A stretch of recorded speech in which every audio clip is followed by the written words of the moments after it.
আলাইকুম। আশা করি সবাই ভালো আছেন।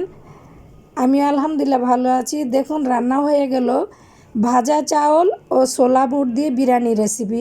আপনারা চাইলে এভাবে একবার অন্তত পক্ষে রান্না করে খেয়ে ট্রাই করে দেখতে পারেন। অসম্ভব মজাদার এই রেসিপিটা। এর সঙ্গে আপনারা চাইলে বিভিন্ন সবজিও দিতে পারেন। আমি এখানে দেখুন আলাদাভাবে মুরগিও ভুনা করে নিয়েছি, আর আপনারা চাইলে এর সঙ্গে সবজিও দিতে পারেন। আমি ফুলকপি দিয়েছিলাম, ওটা স্কিপ হয়ে গেছে, এই জন্য দুঃখিত। আমি এটার সঙ্গে আলুও দিয়েছি।